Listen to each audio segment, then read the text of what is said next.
Hey, now it's cracking. Good to see everybody. We are live in the Fishbowl, SiriusXM Rush 93. I am in New York City, sitting alongside Dana White, UFC 205. It is one of the biggest weekends in the history of that company. Dana, it is so good to see you. What's going on? How are you? I know. We never get to see each other when we talk.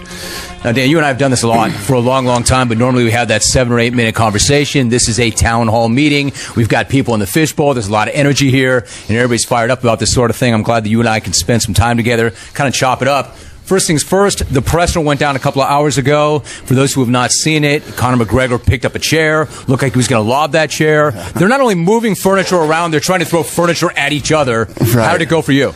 Well, Conor was in the middle of saying something, so I was looking at him, and the chair went flying behind us. I thought that he threw the chair, that Eddie Alvarez did. But my guy has video footage. We looked at it. He was just fired up and just pushed the chair out of the way, and it just happened to slide across the floor. So Conor picks the chair up over his head like he's going to throw it at him. And I'm like, Conor, do not throw this chair. Do not. So I'm trying to stop it. I mean, you know, well, you got to realize these chairs are like 15 pounds. I mean, they're heavy metal chairs. He could have cut his finger. I mean, anything could have happened. It's just, I got to get some like plastic lawn furniture out at these press conferences now. These chairs are too nice. I mean, Dana, last we saw when Conor and Nate Diaz were having their presser, all of a sudden there were water bottles, energy drinks that were being thrown around. If memory serves me correctly, did that not cost Conor 50 hours of community service and several $1,000s? Yeah, 75,000. So then he says to me, what do you think they would have charged me for a chair? Millions of dollars. I'll tell you that right now, because the fight probably wouldn't have happened. Plus, it's the first time that we've ever been in New York and dealt with the New York State Athletic Commission, too. We don't need chair throwing here. No, all right. Or fights before the fight. Let me throw some numbers at you. According to one count, you have now staged 376 events, 36 states, the District of Columbia, Puerto Rico, and 21 countries on 5 continents. But this is the first time in New York State since the ban was lifted. Your first time ever with a UFC card in New York City. It's something you have been working on for a very long time to get here. So, what does the UFC at Madison Square Garden mean for the sport, for the company, and for you personally? Yeah, no, it's first of all, we should have been here a long time ago, first and foremost. It should have happened a long time ago. But because it didn't, it actually made this event so much bigger. And not just to the state of New York, but globally. It's made it a massive event. People have come in from all over the world for this fight. And to be going into Madison Square Garden for the first time ever, you know, it's probably the most famous arena on earth. It's a very big deal. I mean, there's very few moments, especially earlier on in my career, where I looked around and took it in. I'm going to walk into that arena on Saturday night and really try to enjoy the moment. Well, especially given what you put into to get there. In fact, the battle for New York, what took so long? So, my former partners, the Fertitta brothers, own a company called Station Casinos in Las Vegas. It's the 4th largest gaming company. And the Las Vegas Culinary Union, I want to give a shout out to the Las Vegas Culinary Union for helping, spending their hard-earned money of their employees and all the people that paid dues to them to make my event even bigger. Thanks, dummies. Yeah, it was Las Vegas Culinary Union, had a lot of pull here in Nevada, in New York, and kept us out. The Culinary Union in Vegas kept you out of New York. Isn't that hilarious? Probably not to you. Yeah. Disgusting, but hilarious. I mean, so it sounds pretty funny, but in the meantime, you've got Mark Ratner, and he's the guy, right? He's coming here. He's trying to make this thing happen. If you had to guess, how many times did he come here to push for this, and how many millions of dollars do you think your company spent to get in New York? Yeah, no doubt. We spent millions of dollars, and, Lawrence Epstein, who's our chief operating officer, and, very political guy, along with Ratner, really fought, and a lot of the fighters. Chris Weidman was a guy who helped. Ronda Rousey helped. A lot of fighters walked the halls up in Albany to try to make this thing work. Dan, the thing is, the company sold for $4 billion. Sold for $4 billion, so I could pretty much argue that you were doing fine without New York. All right, so why was it so important to be fighting here in New York? It's not about it. How well we're doing. It's the fact that we should be here. People could watch it on TV. People could buy the pay-per-views. You could drive across the bridge and go to Newark and see the fights. It was just, it was ridiculous that it wasn't here. But, there's a lot of things along the way that we didn't have to do, but we did. We continued to fight, and we continued to spend the money and the time and energy to make New York happen. All right, so it happens. Take me back. You're back to 2001 when you and the Fertittas bought the UFC. 2001, UFC 30. Tito Ortiz was the headliner. Take me back to that promotion. What was it like that night? What was the press like? What were the fights like? Well, there was no press. In the early days... Like little press or no press? No press. No, it wasn't like little press. There was no press.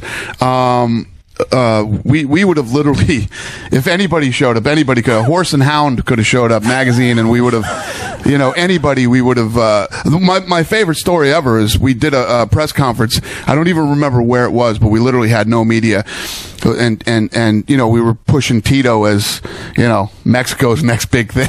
And, the blonde dude that talks like a surfer from Southern California. We walk into this this press conference, tiny. It was, the room was this big that we were in. And I start the press conference, and the guy says, I have a question for Tito. Tito, la la la la la. He starts talking in Spanish, and Tito goes, I don't speak Spanish. They literally got up and left. Now we have no press conference. That happened. So that our early days were humbling, to say the least.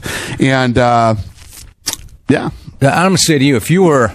For UFC 30, you're about 2 hours from right here. You're in Atlantic City. Was there any part of you that night that thought, hey, one day we're going to be at MSG. One day we will be in Madison Square Garden? You know what? I'm the type of guy that I appreciated so much that New Jersey was so, from day one, New Jersey was great to us. So the arena out there is beautiful. I was just happy to be in New Jersey. The whole New York thing started to piss me off so bad that I didn't care anymore. I didn't care. I was like, listen, New York's going to happen. It's just a matter of when. See, I was going to say, at any point did you think to yourself, man, this is not going to happen. We've done everything we could. I'm getting sick of the fight. It's not meant to be. It's just not going to happen. I knew it would happen. And let me tell you something. New York politics is a crazy thing. This guy, Shelley Silver, who was keeping it from happening for 8 years, I was saying this guy was crooked. I'm the only guy in New York that knew this guy was crooked. He's going to prison now. Well, there you have it, right? Yep. You seem pretty busted up about that, Dana. Bye, Felicia. Bye, Felicia. One of the things, you hear the argument that one of the things keeping the UFC and MMA from getting back into the state was it's too dangerous. It's barbaric. As an example, is your sport any more dangerous than the NFL? It's way safer than the NFL. How so? My son, both my sons, but they love football. They love football. I mean, my oldest son, he's just started high school football this year. First game, broke his collarbone right in half and had to have surgery and had to have plates put in there, and he's got to have them taken out in like 3 months. If he was training, in mixed martial arts, he'd be fine right now. You have your bangs and bruises and stuff, but football is super violent, very dangerous, and just the head blows that they take in football are ridiculous. But at the same time, it's my son and I love him, but you can't hold people back from what they're passionate about. Even if you think it's dangerous or, it's different. If somebody had done that to me, I wouldn't be sitting here right now. So I embrace it and I let them play football, but I can tell you right now, and this just isn't some bullshit propaganda, I would way more prefer my kids to be involved in fighting than football. When you look at Vegas and New York, two totally different towns, and this is just the first event, first of many, but is there a chance that before it's all said and done, that this town could rival Vegas as the home of the UFC and some of the biggest cards you have there? Oh, no doubt about it. I mean, if you look at this card, yeah, it's our first time in here, but it's the biggest gate in UFC history. It's the biggest gate in Madison Square Garden history. We broke the record there by like 6 million. So yeah, New York we always knew New York would be big when we got here. And again, I think that the buildup of all these years made it even bigger. And the card doesn't suck either. So no, it doesn't. It's a combination of everything. We're going to definitely get into that. Let me ask you one more thing about the UFC, the early years. You get there, you talk about 30. There was no press coverage, but you had Tito Ortiz, and it was good. But over the years, and you and I have not talked about this, you talk about UFC 33 and what a disaster that was, and what a terrible night that was. What was so brutal about UFC 33? What happened that night? Well, it's about, you got to understand how deep in the hole we were already by UFC 33. You know, talking millions of dollars. By the time The Ultimate Fighter came out, which was around 2005, we were in the hole like $44 million. So, you know, those guys, I had to go ask them for checks every week. You know, we had to cover, we only did 5 events a year, but these events are, you know, they're big money to put on. Even back then, you know, the fighters were all still being paid well, while the Fertittas were losing millions of dollars. And just to put the event on itself was big money. So every time we'd do a fight, I'd have to go over there on Monday looking for more money from these guys. And, you know, that gets old quick. You know, when you start burning cash, this thing that you got into because it was fun gets very not fun. Right. It's not fun anymore when you're writing those checks. And it's one of the biggest things I credit the Fertittas for, is how long they stuck in there and wrote it out. And obviously, to look back now, hindsight's always great, but you know, it paid off very well for them. But boy, when you're writing those checks, it's scary. You don't know if that money's ever going to come back. And if you look at $44 million before taxes, it's big money. Right.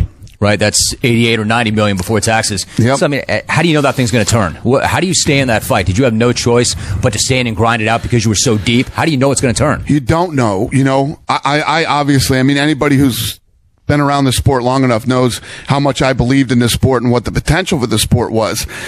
But the key to this thing is having the firepower and the balls to stick around and keep pumping money into it.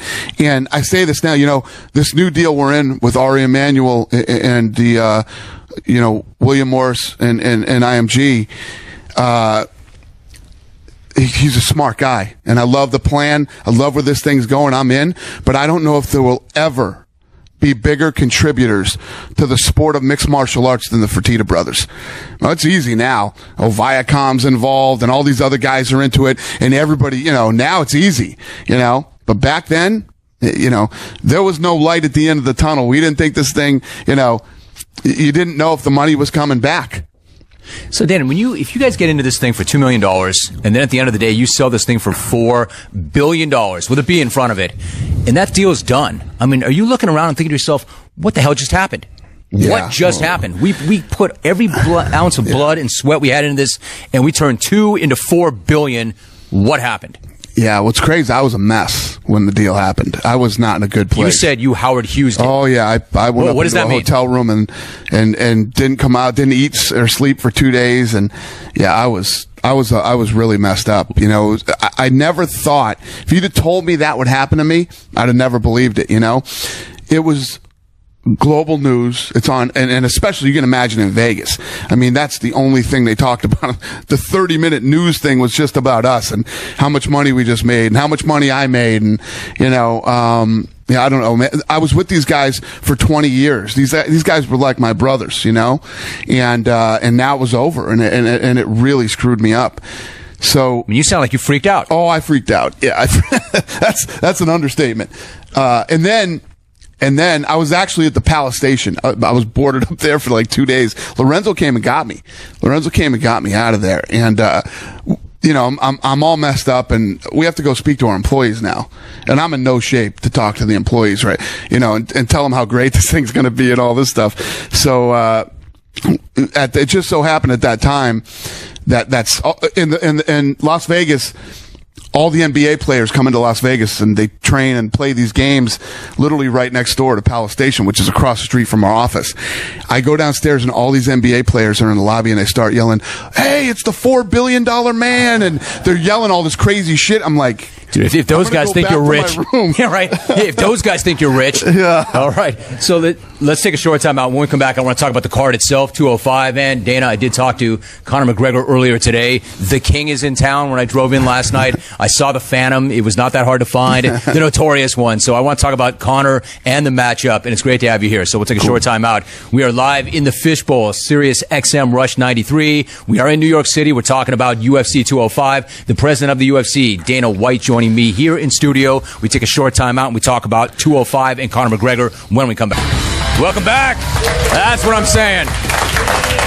We actually had a laugh during the break. Dana looks at me and says, you're talking about where all the excitement, there's all this energy here. Where is it? Where is it? Now we got some more. All right, so I'm joined once again by Dana White, the president of the UFC. Dana, UFC 205, you've called this the biggest, baddest card we've ever done in the history of the company. Dana, I've heard you say that at least 5 times before. What makes this one bigger and badder than the other 5 you told me about the past few years? Well, this card, I keep you know, it was true at the time. It's true. It was true at the time. And this time, is there anybody? Listen, be honest with me. Is there anybody in here who would deny it's the best card we've ever done? I mean, if I took this card and cut this card up, I could do 6 other main events just off this card right here between pay-per-view, Big Fox, or Fox Sports 1. 100%. You know, from top to bottom, the main event and co-main event on Fox Sports 1 on the prelims is awesome. I mean, I can't wait for either one of those fights. Jeremy Stevens and Frankie Edgar, and then Khabib and Michael Johnson. So, yeah, this time I mean it. All right, this time you mean it. Let's talk Conor for a minute. Now, to the surprise of absolutely nobody at all, Conor seems to like the idea of fighting in New York. Let me read you this quote. I run this whole bleep. I run New York. I'm the reason we're even here in the first place. I'm the reason this whole thing is happening. I need your reaction. I would imagine that because you spent millions of dollars and it took you about 10 years to get in here, maybe Conor doesn't deserve all the credit for the UFC coming to New York City, but how much credit does he deserve? Yeah, listen, Conor is Conor, and I let these guys, you know, you'll never hear me telling people not to say something. Doesn't bother me. It's the stuff like the getting in trouble, you know, the John Jones stuff that's going on, and other things like that. Those are the things that I jump in and get involved in. But Conor and the talk, this is the fight business, man. People are crazy. You know, as long as they're not hitting each other with chairs or throwing cans at each other and all that stuff. Listen, I let them be who they are. And Conor is definitely a force. I mean, I've never seen anything like this kid. The thing that makes him the most special athlete that I've ever worked with is that if Eddie Alvarez, knock on wood, there's no wood in here, somebody knock on wood, if he fell out tonight, Conor would say, who am I fighting? And he'd fight somebody else no matter who it was. He would do it. And most guys don't do that. They don't do it. There's too much on the line. There's too much at stake.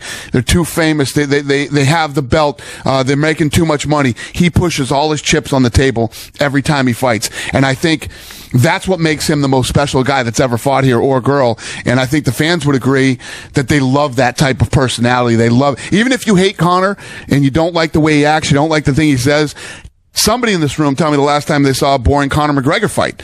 It just doesn't happen. That doesn't exist. You know, his press conferences aren't boring, his weigh-ins aren't boring, and his fights definitely aren't boring. No, they're not. Now, when you talk about him being a special fighter, to this point, he's trying to do something that's never been done before. If he wins this fight, he's going to hold 2 belts at the same time.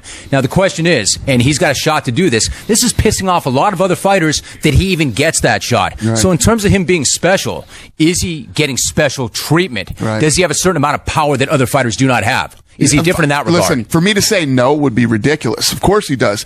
I respect this guy so much as a fighter, and there's give and take in this business. It just can't be take on either side, right? There's give and take in every relationship. This guy has given.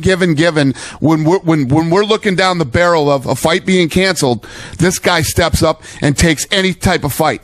He deserves something back. So when he wants something, there's give and take, and I do it. A lot of these guys, you know, want, but don't want to give back in return. So it's that kind of a relationship. And with all the fighters, you know, people ask me if he's difficult to deal with. Yeah, he's friggin' 20 minutes late again today at the press conference, you know what I mean? And he says crazy stuff. But much like anybody who has kids, you pick and choose your battles, you know what I mean? Like him saying, I'm not coming to the press conference, then guess what? You're not fighting on UFC 200. Right. You can't not show up to a press conference, you know? First of all, it's the most important day of the week other than the weigh-ins and the fight. You know what I mean? You can't miss it. So we pulled him out of 200. That fight was worth fighting for me, you know? But all this other stuff, like, you know, he's 20 minutes late and he's this and that, believe me, I have guys up his ass wherever he's at trying to rip him out of the room and get him to the press conference. So the guys are all at the media all today is like, oh, he's 15 minutes late. What are you going to do? I'm going to sit here and wait for him like the rest of us. You know what I mean? What do you want me to do? What am I going to do? Dude, There's only so many battles you can fight on the front Dana, here. why does anybody do anything? Because they can, and apparently he can get away with coming 20 minutes late. I'm here to tell you, I talked to the guy earlier today, and we talked watches. My man is sitting on several $100,000 worth of watches. Right. I know he knows what time it is. I know he knows what time it is. Oh, yeah. He's got a million Rolexes that can tell him exactly what time it is. So is he messing with you personally, or is he just on Connor time? No, listen, I think it's his thing. Everybody will wait for me, and I'm going to, and I'm one of these guys, I don't care what you have in life, the one thing that none of us have is time, and it's just such a slap in the face. I get it. He's the king of mental warfare, and he wants to mess with his opponent, but these fans took time off work to come see this press conference. The media is there. The networks have a time that they go on. You have to respect other people's time. It's a respect thing. He just doesn't do it. All right, so yeah. Okay. Anyway, I got it. All right. So being 20 minutes late is one thing, Dana. What happens if he wins this belt and then he says, "I'm going to be 20 minutes late, and by the way, I am going to keep both belts. Right. They're mine, Dana. You're not taking them from me." Then what? Right. He knows. He knows. I don't even have to go there. He knows he's giving up one of those belts. Does he? He does. He does. You're sure? I've said it at many press conferences while he was there. I've said it, and he knows. The reason I'm bringing it up is because he also knows that he's your business partner. Right. He thinks you guys are partners. We are business partners. He's right on that. Equal partners? Well, listen. Every fighter who makes it to his level is a partner of ours, And let me tell you what. You ever hear Connor bitching about money? Have you ever heard him say, I'm not getting my fair share. I should be getting more money. I should be doing this. Never said that. No, that's true. That's true. Ever. And he's never, ever come back and tried to renegotiate a deal. The one thing about Conor McGregor is he's got all these quirky little weird things that he does, that might agitate and piss people off. He's never come back and said, rip up that deal because I want more. He honors his deals. He honors his contracts. And I have to deal with a ton of stuff with him. But like I said, everything is worth it because I know he's an honorable guy. Right. And when I deal with him, and he will step up no matter what and fight. So if he wins, whose choice is that? If he only keeps one belt, who decides which belt he keeps, him or you? He'll decide which belt he'll keep, yeah. Mm-hmm. Definitely his decision. All right, so let me ask you this. He said that he wants to retire Eddie Alvarez on Saturday night, quote, and I'm going to rearrange his facial structure. His wife and kids will not be able to recognize him again. Personally, I find that pretty amusing. Alvarez did not think that was funny at all. Right. My question for you, and I've been pretty honest about this, Dan. I've been around a lot of athletes. I think the guy he's got the greatest rap of any athlete I've ever been around. I find the guy compelling. I think what he says is awesome, and you can call it shtick, you can call it an act, but I think the guy is riveting to listen to. What's he like to be around? Have you ever been around a guy like this? No. He is definitely a special athlete. It's one thing to say all that stuff, and it's another thing to back it up. Right. And he has when we were on that world tour with Jose Aldo, he's like, I will finish this guy. And I was like, oh, tone it down a bit. You're going to finish Jose Aldo in the first round? Who first hasn't lost in 10 years. Right? Yeah, the guy's one of the most dominant fighters ever in the sport. 13 seconds. Right. All right, I'll mind my business from now on. That was that, right? Yeah. All right. All right. What can you say? And people still talk smack about, he's all talk. How do you figure he's all talk? I remember when he fought Dustin Poirier, and he's like, this guy is a journeyman. I will finish him within. And then he went in and did it. I was like, God damn, Poirier is a tough guy. And then I remember going into the Dennis Seaver fight, and Joe Silva was saying, let me tell you what. Dennis Seaver is a very tough, durable, well-rounded, boom, destroyed Seaver. Didn't do it in the first, but did it in the second, But the guy was finishing people and backing up everything he was saying. So where does that leave us? What makes him so, whereas a Chael Sonnen, he says a lot of things that he doesn't really back up all the time, and he says a lot of things that don't really make sense, I love you, Chael, but that's the truth. Well, Chael had something, though, right? In defense of Chael, he had something because you gave him a lot of opportunities. Well, so let me tell you what. The thing about Chael Sonnen helped make Anderson Silva great. You know, in that fight where he's just dominating him the entire fight, and then there's seconds, right, left of the last round or a minute something, and Anderson Silva submits him.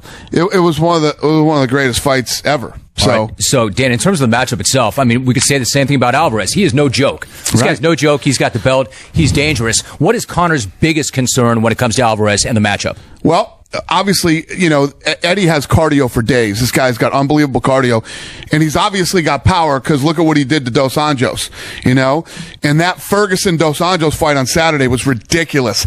I mean, Dos Anjos was getting hit with crazy shots, knees and everything else, and didn't go down. Eddie Alvarez knocked him out in the first round.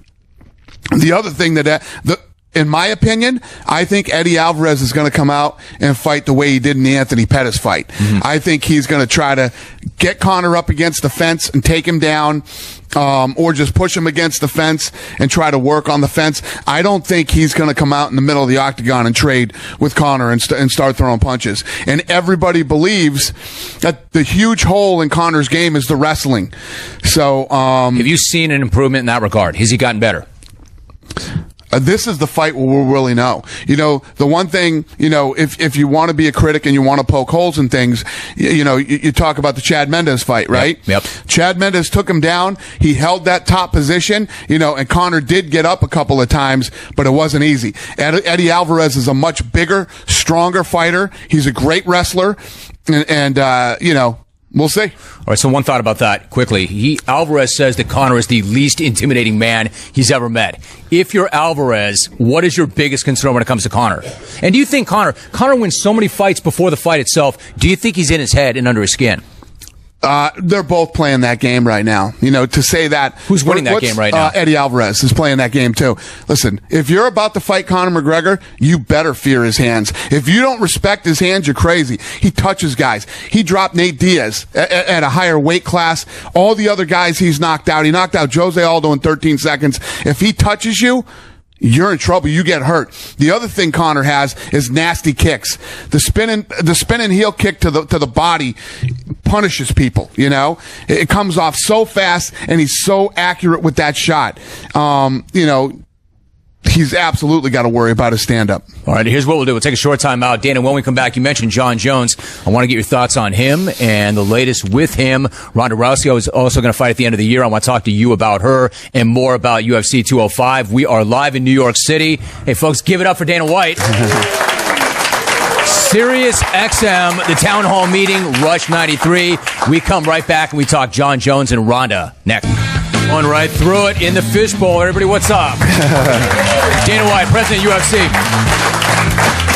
Dana, you mentioned Jon Jones. He's looking at a 1-year suspension now, retroactive to that positive test back in July. Now, Jones would tell you, you see, I didn't cheat. I wasn't looking for an edge. It was just Cialis. But it wasn't Cialis. It was another producer of the drug that he took. But he wants everybody to know that I didn't cheat. I didn't get caught. Do you see it that way, or is there a part of you thinking, come on, man, body is temple. This is your money maker. You got to know exactly what you're putting into your body. You just cost you and me a hell of a lot of money. Wake up.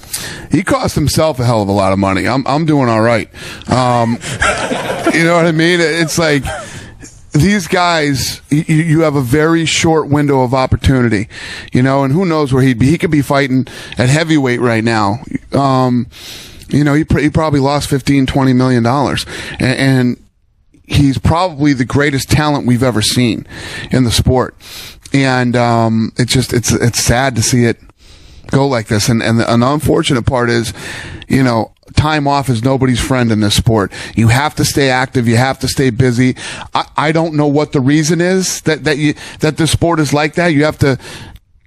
The more guys fight, your timing is always on. You get better, and it's time off is never anybody's friend in the fight game. So he's the most talented guy you've ever seen. Frankly, have you ever seen a guy squander more talent? Never in this sport. You know, I've had my issues in the past with BJ. You know, I think BJ could have been one of the best ever.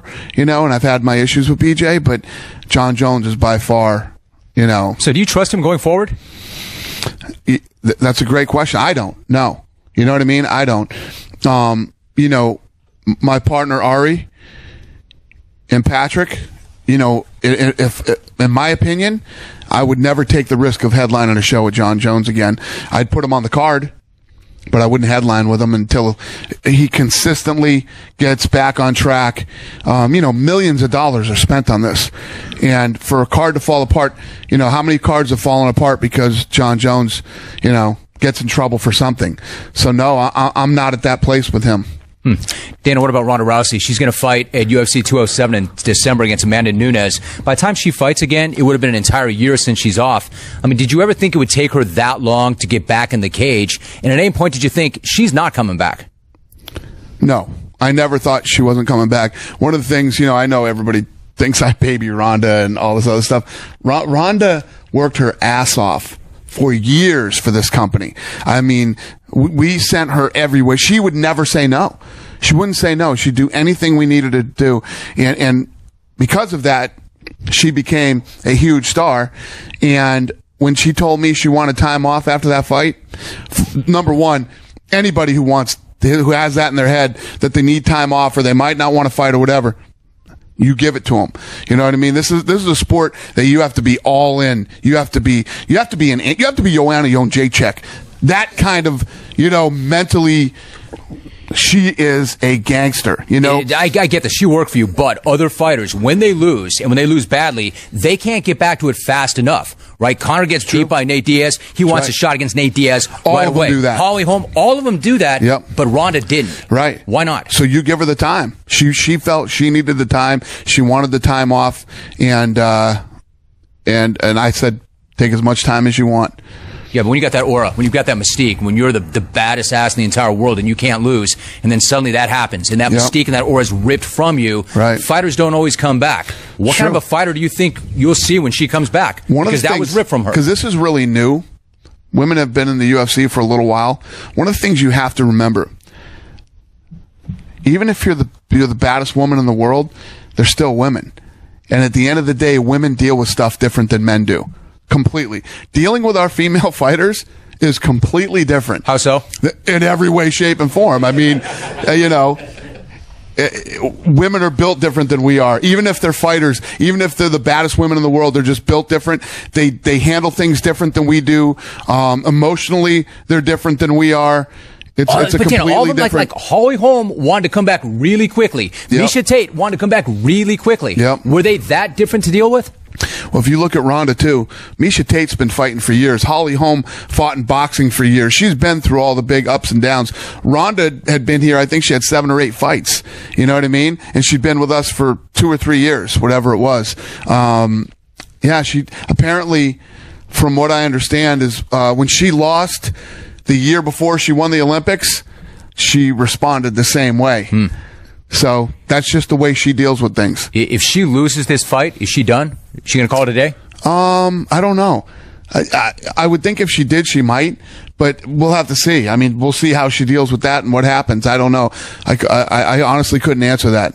So one more thought about Ronda.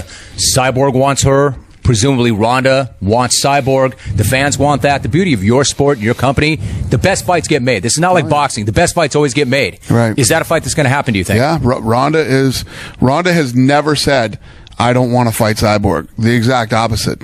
Does she want Cyborg as much as Cyborg wants her? She does, and there's other girls in the UFC that would like to fight Cyborg too. The Miesha Tates, the Holly Holmes, and all them. But they want to know what the deal is. We're not fighting at 145 pounds.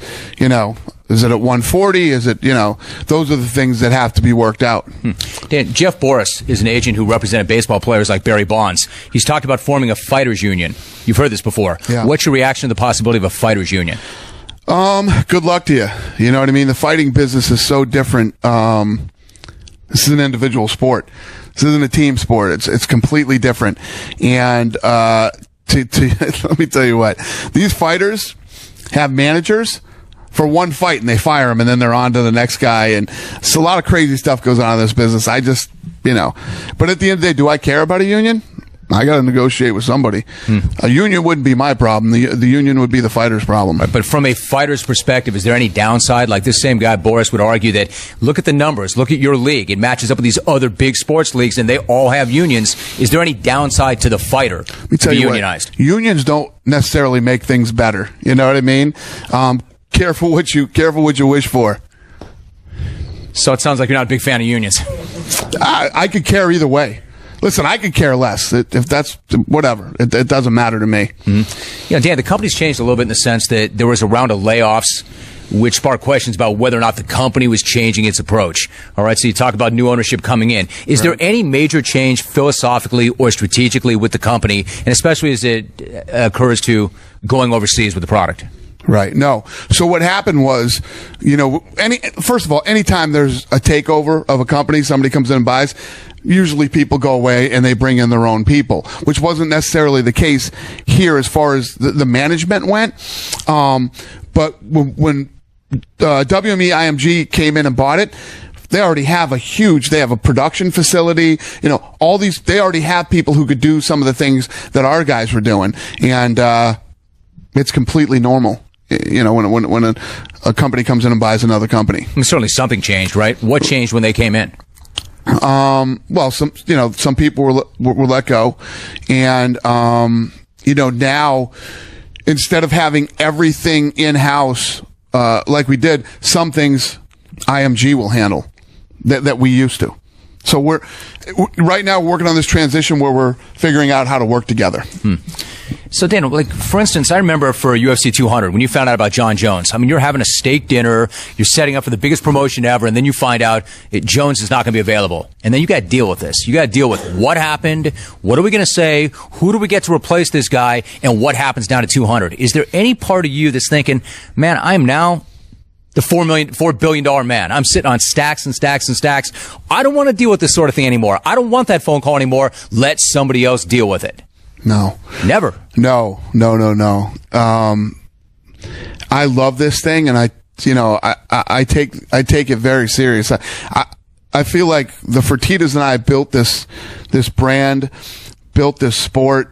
We worked hard building this thing, and I still feel the same way. The money that I made, I know everybody thinks that. When people with money say this shit, it sounds so stupid, but I swear tell you, Dan, when people life, say it's not about the money, it's about one thing, the money. I'm telling you, I don't even think about, you know what I bought since that? I didn't buy anything. I bought nothing. I'm not running around trying to, I definitely haven't been on a vacation. You know what I mean? I'm not running around thinking about my money. I'm running around thinking about what's next. That's why when this thing happened, when it went down the stale and I was in this funky place, I had to snap out of it and I had to jump on New York. New York card wasn't even done yet. I got all that done. I was so messed up that I didn't even get New York done until the day before the press conference is when I finished getting that all together, right? Then after I got that done, I had to start focusing on the office and what was going on in there and the changes and the things that were going to happen. I don't ever sit back and go, yeah, I got this money. Forget it. Somebody else can deal with it. Why were you so messed up? I mean, that should have been, like I said, almost nobody in the history of the world has turned $2 million into $4 billion. It should have been the greatest day of your business life. Why were you so messed up about that? What were you dealing with? You know what? To be honest with you, my life was perfect. Before this whole thing happened, Lorenzo and I had this perfect working relationship where he did the stuff he liked and I did the stuff I liked, and we were together every day. We had a blast. Even take the worst day ever at the UFC, we still had fun in there doing what we were doing. And it's true very much for me. It's not about the money like it's about the ride. It's about doing great things. I already had made more money than I ever thought I'd make in my life. You get to a point. See, there's some guys, and I'm not this guy. There's some guys that are so driven, I got to make $1 billion. I got to make $1 billion. I want to be on the Forbes list. I'm not that guy. So what's your deal? If it's not that, what is your deal? We went to a restaurant today. I went to eat lunch with the restaurant today. We went to a place. When we walked in, the guy looked at me like, where the fuck do you think you're going? Right? And they wanted me to put a jacket on. I'm not an asshole. I don't eat at places like that. You know what I mean? Did you leave? If you're going to tell a fucking grown man how to dress when he goes to eat, I don't want to eat at your restaurant. Okay? So That's just Dana, not me. Dana, put the jacket on. Yeah, but no matter how much money I make, I'm never going to be that guy. That's not me. I'm not about the money. I don't care about the money. I'm about this. I'm about Saturday night. You know what I mean? And then I love making big fights. Dan, I'm not taking this jacket off, man. I got no respect for you. No, I'm not taking this jacket off. I love when people like you guys are excited about the cards that we build, and then I can't wait for the weigh-ins tomorrow, and then I can't wait for Saturday. It has nothing to do with money. It has nothing to do. Don't get me wrong. I love that we broke the gate record at MSG. That's the shit I'm in it for. I like breaking records. I like making big fights. I like people going crazy over the fights that we build. I'm in it for that. I'm not in it for the money. You know? Now, you, on the way up, you were a big boxing fan. You love boxing. Bob Arum said the other day there's a 75% chance that Mayweather-Pacquiao will fight again. Is that something that would interest you? I'm still pissed off I bought 10 tickets to the last one. But I say this all the time, and it's true. As fight fans, and I put myself with you guys because I am a fight fan, the best time for me, like Saturday night I'm working. How many of you guys, people terrorize me on social media and say, you got the best seat in the house and you're always looking at the TV, you know? Because whatever's happening in the octagon, it has nothing to do with me. I can't, but on TV, I'm watching what happens there, and I'm talking to the truck about what I like and don't like. So that's why I look at the TV. But I'm a fight fan just like you guys. And as fight fans, we have very short memories, right?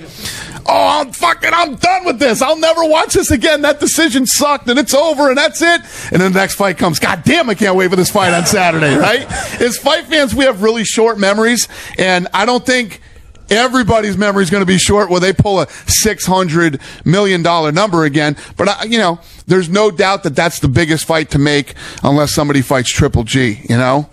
All right, here's what we'll do. We're going to take one last time out. We have one last segment. When we come back, Dana, we open it up to the subscribers. They've got some questions for you. I want to hit that. We've got one last segment. This thing is moving fast. Dana, you settled in. You're fired up now. You're ready to go. Yeah. Listen, I love this business, man. I love this business. I love this sport.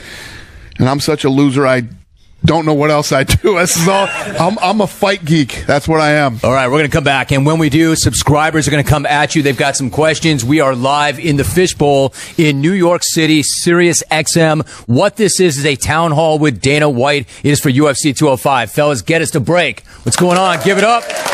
One last segment. Your questions coming. Dana, I hate that the hour is almost over already, but let me open it up to the subscribers. They've got some questions for you, Dana. Phil, you are first up. Good to have you. What's your question for Dana? Okay, nice to meet you. Pleasure. If you weren't doing this now, didn't have this career, what would you be doing? I'd be picking up cigarette butts in the parking lot. I'd be a bum. I don't know what I'd be doing. Listen, I walked out of a job when I was 19 years old. That was a really good job. You know, they had great benefits, the 401k, all the things. What, Dana, what was it? What job? I was a bellman at a hotel in Boston. And, when you're 19, you're making big money. It's all cash every day. You know, those are the kind of jobs that people die in Boston and the city here. You guys know somebody that has those type of jobs, or you get that city job that people want. I literally walked out of that job. All I wanted to do was be in the fight business. And I was like, do you think I walked out of that hotel thinking I was going to make a lot of money and everything? I didn't give a shit. It's what I wanted to do every day when I got out of bed, and it made me happy. That's what I wanted. I wanted to be happy. And that's why now when we talk about the money and all that stuff and why would I retire, the hell am I going to do? You know, this is what I love to do. So. No hobbies at all. Pathetically, no, I have no hobbies. My kids are my hobby, and I like playing blackjack. It's all I got, man. All right. Next question. We've got Ken. Ken, good to have you on the program. What's up? Thank you. Welcome to New York. I'm from Jersey. I've had you for a while, but I'm glad you broke through that wall. Thank you, sir. All right. This is a long question. The outcomes of some of the biggest matches in UFC history have been heavily influenced by fighters stopping takedown attempts by grabbing the cage. Chuck Liddell comes to mind as a big beneficiary, but he's far from alone. How do you feel about the UFC coming up with a dominant ground position to put the guy that was cheated into? I feel kind of the same way about blows to the back of the head, but go on. Yeah, listen, all the rules that we have right now aren't perfect. You know, we built these things, in the beginning when we first bought the company, we got together with the athletic commissions and tried to make them right. You know what else I can't stand? I can't stand when a guy can put one hand down on the ground and not get hit to the head. Right, exactly. There's some things that need to be fixed, and that's definitely one of them. Grabbing the cage drives you crazy. When you got a good wrestler, listen, every takedown that a wrestler takes energy from him, man. It takes some gas out of the tank. So it's not fair when a guy grabs the fence and he says, "Don't grab the fence again," but he just lost the takedown. No, I agree. It's not perfect, but hopefully we can make it better, in years to come. It's a good question. I like my man following up, too. You see that? That guy was fierce. All right, David, you are next. You're on with Dana White. David, what's going on? I know that they're probably some of the hardest guys you deal with, but when it comes to sportsmanship and style, are the Diaz brothers your favorite fighters of all time? And if not, who is? Don't say Conor. I do not, contrary to popular belief, I do not dislike the Diaz brothers. I'll be in LA at Vegas and I bump into those guys all the time. They are very unique individuals to deal with. What do you mean by unique? Unique. Everybody knows what I mean when I say I don't. Unique. But all the fighters are different and unique in their own ways. They're all, I have to deal with almost 600 of these guys and girls with different egos, personalities, quirkiness, whatever it might be. And my job is really to kind of figure out how to work with all these different personalities, I've never... all I've done is show the Diaz brothers total respect in my dealings with them. Do you feel like it's coming back to you from them? Are they respecting you the same way? Sometimes they do, I'll tell you what, one night I was out with both the Diaz brothers and that means drinking a little bit, right? And I got a little aggressive tequila? with Nate. What'd you guys drink? I got a little aggressive with Nate and put him into I put him in a clinch. Well, that was pretty stupid, Dana. Both the Diaz brothers were there, and I think Nate wanted to murder me, and Nick was actually the one who kept him from killing me. But the Diaz brothers are really... Dana, go back. You had him in a clinch. Yeah, Nate. Yeah, a Muay Thai clinch, yeah. Yeah, it was stupid. Yeah, it was really stupid. How are you still here to talk about this? They were drinking, and Nick actually kept Nate from murdering me. And these guys are good guys. In dealing with them, they're just different. Dana, really quick, 60 seconds. Have you ever tried to fight any of your other fighters? Never. Okay, I don't want to fight any of them. The girls, the guys, none of them. I'm too old. All right, but you got the biggest night you've had in quite some time coming up Saturday, UFC 205. Danny, you made this thing happen, the town hall. I know you made a point of getting me out here to do it. I really appreciate you for doing that. No, this was awesome. They told me I could have anybody here to do it. I wanted you. You're the best in the business, and I really appreciate you coming. Thank you. Dana, I love it. Appreciate you. Thank you very much. It's going to be a big night. Thanks to everybody here in the Fishbowl. Great job. We are live with SiriusXM 205 is coming up on Saturday night. Dana, great to see you. Thank you very much. You too. Have a great event. Good luck. All right, everybody. Thank you very much for taking part. If I didn't get to your question, I'm sorry about that. We ran out of time, but it was an awesome time. I want to thank everybody at SiriusXM. That was a blast. I had never done that before. That was a great town hall meeting. Dana, thank you very much. Good luck. Thank you.